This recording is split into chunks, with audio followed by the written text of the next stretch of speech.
Have you ever looked at your research paper and thought, man, this is just a disconnected pile of facts? Well, you are definitely not alone. Today, we're going to learn how to take that pile of research and turn it into a powerful, compelling argument. Let's get right into it. So I want you to really ask yourself this. When you look at your draft, is it just a list of what other people have said? Smith said this, Jones said that, or is it a real argument with your unique voice driving the whole conversation? Trust me, there is a massive difference, and getting this right is the secret to standout research. And that's our big idea for today. I want you to think of yourself less like a reporter and more like a builder. Your sources, those are your materials, and your job is to construct something totally new and solid by weaving them together. See, a list is just a pile of bricks, but an argument, that's a house. Now, any good builder knows their materials inside and out, right? So first things first, let's make sure we're all on the same page about what we're even working with. What exactly are secondary sources? Simply put, a secondary source is always one step removed from the original thing. It's not the raw data, it's not the first-hand account from the person who was there, it's the analysis, the interpretation, it's the whole scholarly conversation about that original material. So what do these building materials actually look like? Well, they're the things you're probably using all the time. We're talking about peer-reviewed journal articles, academic books, deep dive news reports, and even some really well-researched documentaries or podcasts. These are the foundational pieces you're going to use to build your argument. Okay, so you might be thinking, why not just find one really good source and build my whole argument on that? Well, a master builder knows that true strength comes from using a variety of materials.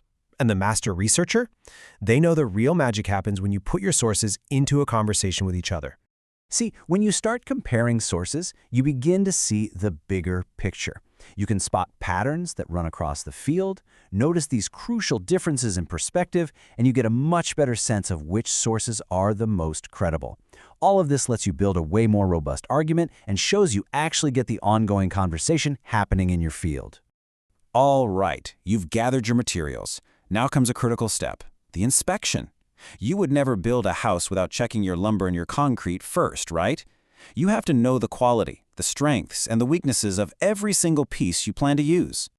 So here it is, your 6-point inspection checklist. For every single source, you got to ask, who wrote this and who are they writing for? What was their goal here? What kind of evidence are they leaning on? Is it hard data, personal stories, something else?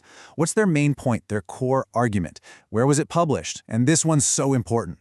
What are its potential weak spots or biases? This isn't about finding bad sources. It's about understanding exactly what each source can and can't do for you.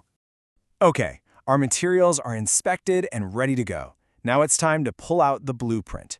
You can't just start throwing things together and hope it works. You need a plan. And this structure we're about to go over is the key to creating a clear, logical, and really persuasive analysis in your paper. And here is that blueprint. It's a simple but super powerful 5-step flow. First, introduce your topic and the sources you're putting into conversation.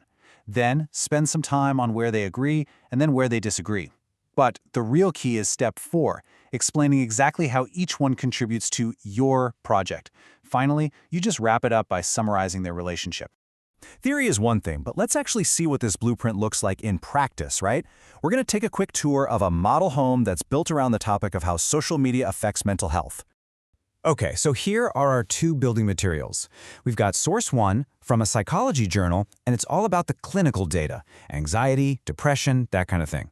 Then there's source 2 from The Atlantic, which takes a much broader look using interviews and personal stories. Right away, you can see they have different goals and use totally different kinds of evidence. So, let's start building. Remember step 2 of our blueprint? Comparison. Let's find the common ground. And look, despite their differences, both of these sources totally agree on the fundamentals. Social media definitely has an impact on teens, and those algorithms play a huge role. This is our foundation. Now for the contrast. And this is where things get really interesting. Smith gives us the what with hard numbers, the statistical data, but Johnson gives us the how and the why through those personal stories and expert interviews. One is very clinical, and the other is super human-centered. So here's the most important part. How do you actually use them in your paper? Well, you use Smith's data to make your argument about the scale of the problem. Then you bring in Johnson's interviews to illustrate that data with a powerful human example. See? They aren't fighting each other, they're complementing each other perfectly. And all of that brings us to our main takeaway here. When you follow this process, you stop being just a passive reporter of information, and you become an active, intentional builder of arguments. At the end of the day, this whole thing isn't about making a list of pros and cons. It's about weaving your sources into a story, a narrative that you control. You're creating a rich, well-rounded argument that is just fundamentally stronger because it's built on these diverse foundations. I want you to remember this. When you compare and contrast sources this way, you completely elevate your role.